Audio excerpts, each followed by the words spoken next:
You know what he just said? We are 8 points clear. City are full of fear. Are they full of fear? Listen, 8 points is a lot of points. Yeah, it's a lot of points with 10 games to go. But then we had a similar situation last year, chasing the top 4. So it happens. But it's a different team. It's a different. This is a different team this year, isn't it? It is, and I think that when I think back to last year when we went away to Selhurst Park, not long after an international break in February, March time, and got absolutely hammered, played off the park. They dominated us in every single way, and then you look at the turnaround between both sides in about 12 months actually. It kind of shows exactly where we are. So, Arteta's got to have a lot of credit. And, people have spoken about Holding. The slander I've seen for Rob Holding this week or the last few days has been absolutely unreal. Do you know what? I'm 100% with you. Even before I came to the game, I was having an argument with, I'm not going to call it. Same name, go on. Goonally. I'm going to Goonally. I'm calling up your name, right? Because he was saying to me, no, we should play Tierney. He goes, as a right centre back. So I'm like, why? I go, Rob Holding came in against Sporting. I thought he was excellent on the night. He didn't look like a player that had just come in. He looked like a player been playing all season. And that made me, straight away after I saw that performance, I was like, when I heard that Saliba was out, I was like, no problem. Rob Holding's, he's got this. And I thought he was brilliant today. He didn't put a foot wrong, did he? To do anything other than play Rob Holding today would have been absolutely disrespectful to him, and he's been nothing but respectful to this club for many years. And we as fans need to remember that, and we need to hold that up. So Rob Holding, well done today, because you were absolutely incredible, and well done. I can't even say well done to Arteta, because I don't think Arteta doubts him. I think it's just an opportunity that Saliba and Gabriel have been so good that it's really hard to bring anyone else in. The other point is, I suppose, I can't think of a better combination of fullback and winger in the world than Ben White and Bukayo Saka. Gareth Southgate's incredibly lucky that they're both English, but why he won't actually just take what they do at club level and look to replicate it at international level? Put the two of them in together. It's absolutely ridiculous. Madness, makes absolutely no sense. But as an Arsenal fan, it's great for us. It means he gets a bit of a break. But the patterns of play that they had, the way that they get in, the way that they combine between those two and Ødegaard and get in. I think certainly the second half. I think the first 5 minutes of the second half, they probably got in 2 or 3 times, just using patterns of play that you could clearly see. You don't know whether Ben White's going to overlap. Yeah. If he does overlap, you don't know if Saka's going to cut in or use him.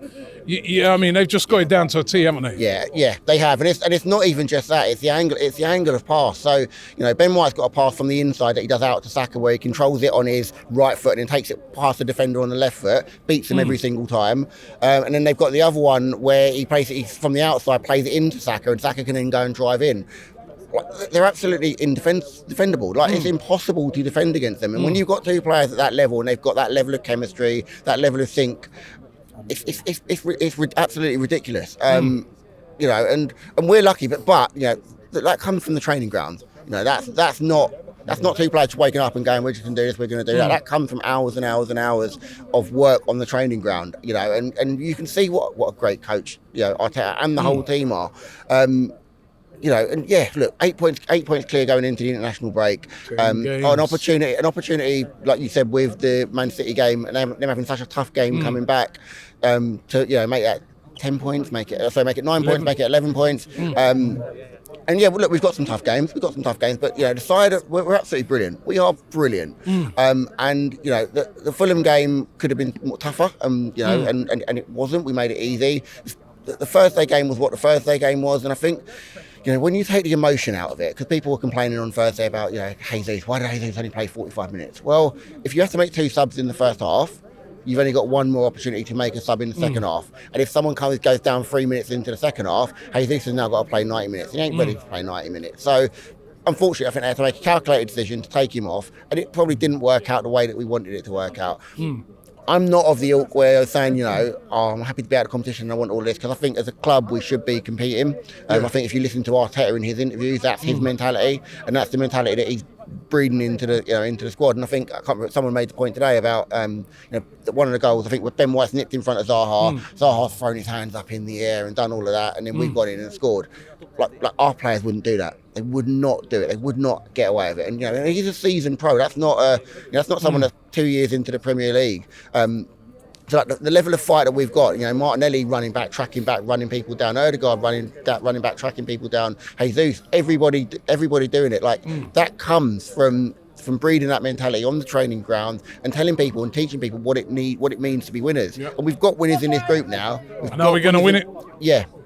Yeah, honestly, I've been saying for a while, I genuinely think we are. I think I did an interview probably about a year ago where I spoke about the culture of the club and Arteta and the things that he's done. And it's all coming to fruition. It's all coming to fruition. And I genuinely hope, one of the things I was saying this to someone the other day, I genuinely hope that the club have learned from the Amazon last year and that we are doing a secret documentary. Because when they drop the trailer of us in the dressing room and no one knows that they've been doing a documentary for the last 12 months, the internet is going to break. They're going to absolutely break the internet. Shop for AFTV merch at shop.aftv.co.uk. Subscribe to us on YouTube. Follow us on Instagram, Facebook, Twitter, TikTok, Snapchat, and Twitch. We've got content for every platform, so check it out.